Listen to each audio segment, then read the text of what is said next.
Hello, my name is Pane and I am a psionic researcher, been involved into the research of meditation, telepathy, psychokinesis,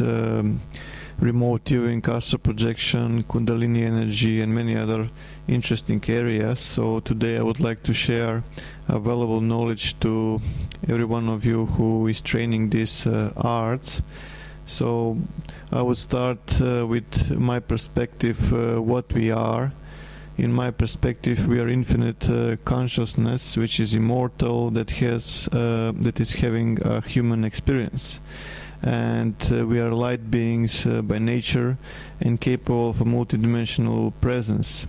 So if you are exposed to certain sensitive cameras like Kirlian camera, you will observe certain light emanations around the biological bodies, which is giving us just a portion of the complexity of what we are. So it's all about DNA, and today we are operating only on 3% of the active genetic material, and rest of the genetic material, 97%, is classified as junk DNA, which in my perspective has nothing to do with junk, but is our potential to be present in other dimensions, because this is only the physical reality we are experiencing, and we are using these biological bodies only as a host, and we have many other subtle bodies that we're going to talk about today. So this is how the mainstream science is classifying the composition of the universe. It's saying that 70% is classified as a dark energy, and 26% is classified as a dark matter, and rest 4% is normal matter, or superclusters, clusters, galaxies, stars, planets, and everything that we can see on the biological spectrum, chemical elements, and the whole life as we know it on this 3D dimension. In my perspective, there is nothing dark about this energy. Simply the terminology is incorrect. Probably the better terminology should be invisible matter and invisible energy, because it's just simply something that we cannot detect with our senses at the moment. But the reason why I'm showing you this, because all these portions of what the science is showing us as a composition of the universe has a different densities, and different those densities actually have different speed of vibration, which means this plane of existence that we are today, and it's only the densest one which has a very low or really slow speed of vibration, right? So in what I'm trying to say, if I want to express myself into physical reality, I use this biological body. If I want to express myself into the astral dimension, which is the closest to the physical one, I will express in my astral body. But if I want to, let's say, be present on some other dimension which is further away from the astral dimension, I have to use even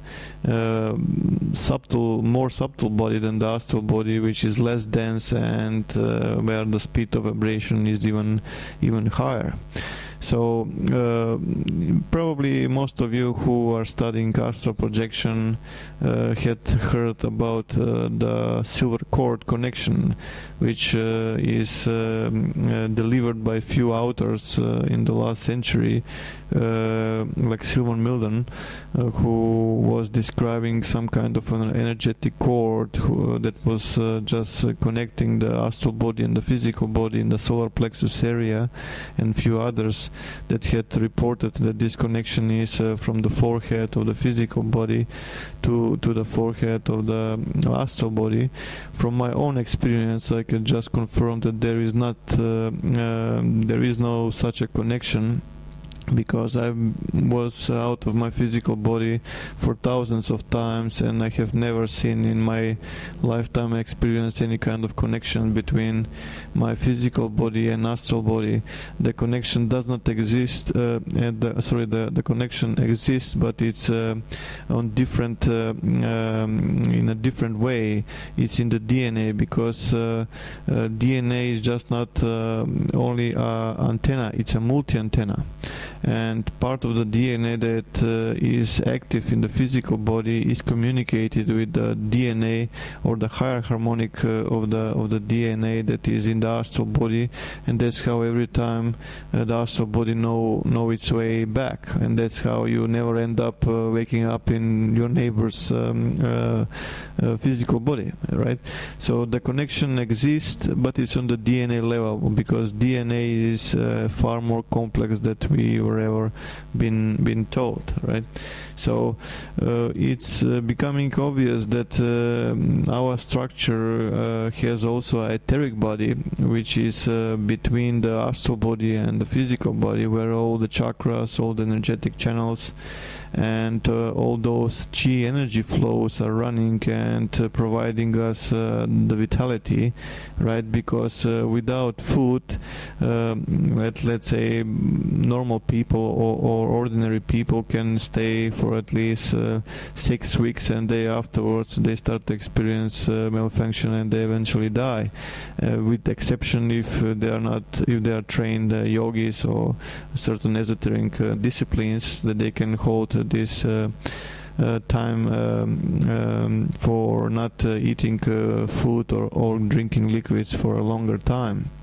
which of course is completely possible, and that's what the Asian tradition from East had taught us, and many people are actually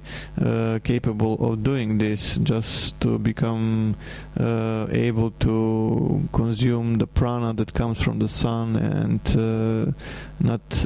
in the need to consume anything else, right? So the science of Kundalini yoga is actually the one that is studying all these relations of the energies from the Kundalini aspect, and how all this is connected with the chakras and the body parts, and we are filled with energy, and we are capable of projecting our energy. So all those Reiki healers that we are able to see are doing just repairing of our auric field, which can, if there is an anomaly in our auric field, it can lead towards a decreasing of the strength of the immune system, and towards the diseases, which afterwards the Reiki healer can use his energy, or can direct the energy from the surrounding space into the aura of the patient, and can do the recovery.